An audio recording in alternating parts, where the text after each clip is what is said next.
As they say, second place is first place for losers. It seems that the only thing history remembers regarding sports are the winners, the guys holding the trophy. But how about the teams that just came short? Today, we will be turning the Jets throughout the timeline of sports and identifying the 10 best teams to not win a championship. Number 10, 2017 Los Angeles Dodgers.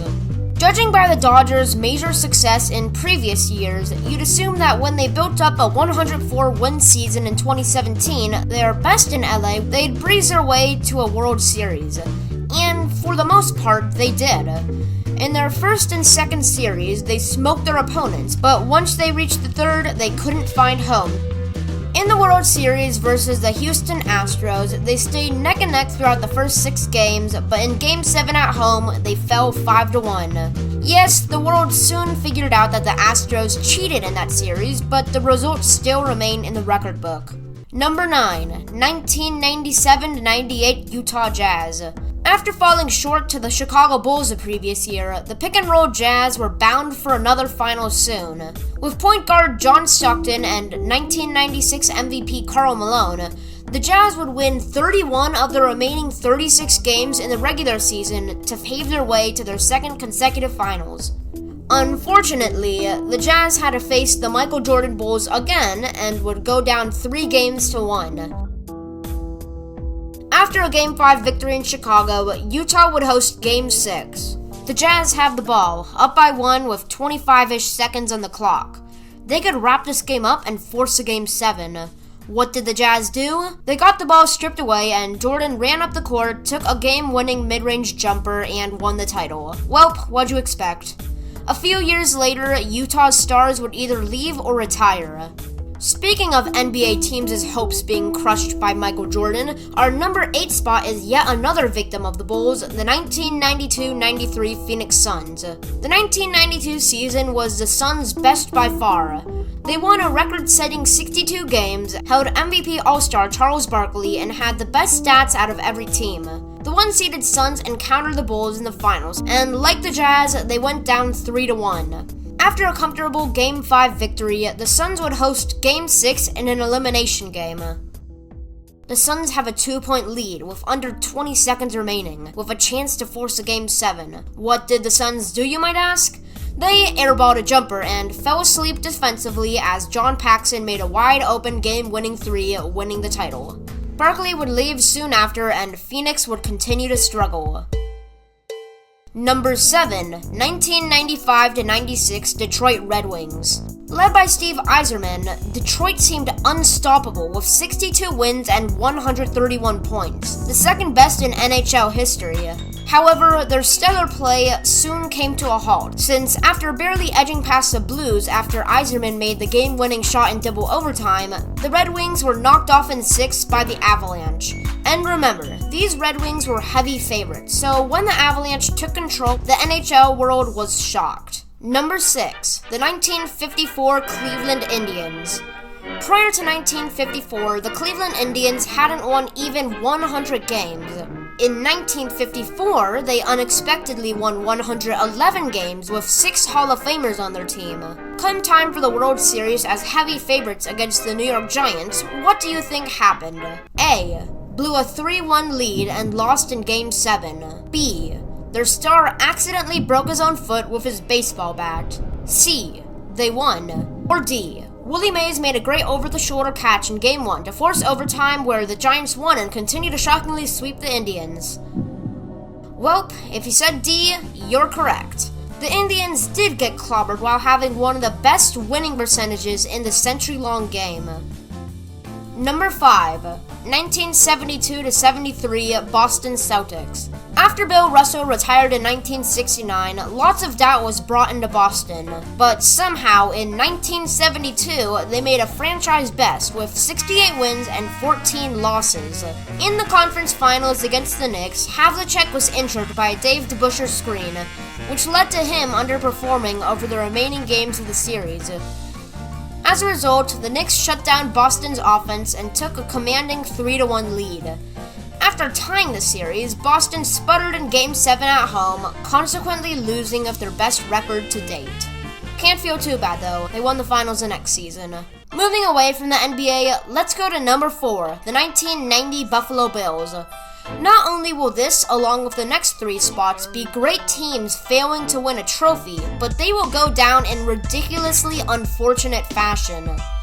Anyway, even though the 1990 Bills didn't exactly have the superstar players we know and love today, this team was, at the time, unstoppable. Hall of Fame quarterback Jim Kelly and running back Thurman Thomas brought Buffalo to a 13-3 record while being the best scorers that season. After dominating their playoff opponents, the Bills got their ticket into the Super Bowl.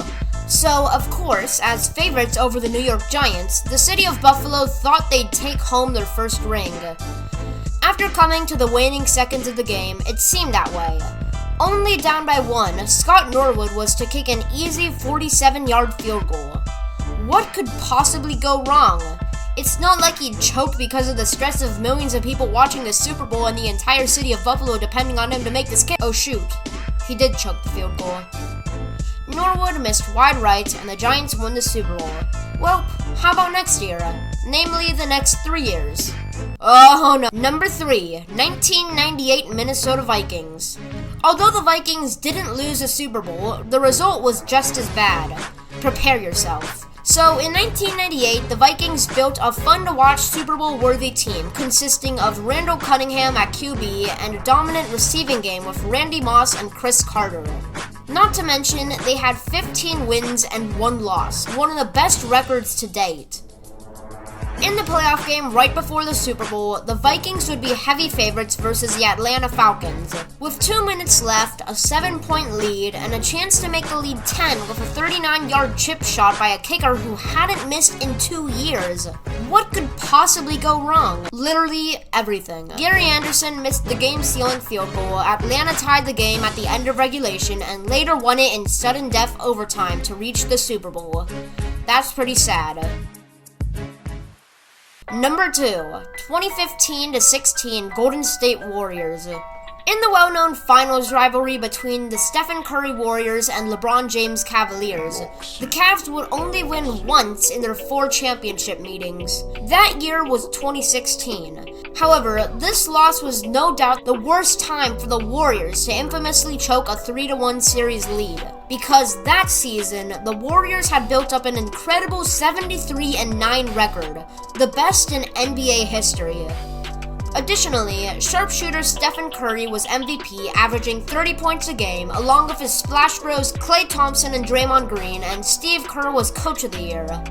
However, in the playoffs, they started struggling. They could have been eliminated by the Thunder in 3 different games, but miraculously escaped to make the finals. But soon, the Warriors were knocked off after choking to the Cavs, and would become the best NBA team to not hoist the Larry O'Brien trophy. Number 1. Wait, stop. We have to do the honorable mentions first. Also, this is a perfect time to ask you to like and subscribe. Please and thank you. 1994 Miami Dolphins. 14-2 record with MVP quarterback Dan Marino. They were clobbered by the 49ers in the Super Bowl. 1906 Chicago Cubs and 2001 Seattle Mariners. Both teams won 116 games, the most in MLB history, yet failed to win the World Series. 2001 St. Louis Rams. 14-2 record with quarterback Kurt Warner, making it to the Super Bowl. 1996 Masters, Greg Norman. With a 6-stroke lead on the final day, Norman collapsed and blew his best chance for a major. Number 1, 2007 New England Patriots. The 2007 Patriots were basically the NFL equivalent to the 2015 Warriors, but arguably even better. Hear me out. Tom Brady, the GOAT of the sport, who won MVP and also threw for 50 touchdown passes. Bill Belichick, one of the best coaches ever, who is a defensive genius. Randy Moss, one of the best wide receivers in 2007 that received 23 touchdown passes. A smart defense, a powerhouse offense, and the holding of records in largest win differential and most points scored up to that time. And best of all, they held a perfect 16-0 record. They were heavily favored to become the second NFL team ever to go undefeated and win the Super Bowl. Everything added up. Wait, no, it didn't add up because they didn't win, because that's what this video's about. Yes, the Giants with Eli Manning, younger brother to Peyton Manning, got streaky in the postseason and shocked the seemingly unstoppable Patriots. This came from some crazy fourth quarter luck, such as David Tyree's helmet catch, that brought them to the 17-14 Super Bowl victory. And this 2007 Patriots team would today be known as the best team in all of sports to not win a championship. Can't feel too bad though, they won like 7 other times. Anyway, that's the list. The top 10 best sports teams to not win a ring. Thanks for watching, and Slip and Sammy is signing out.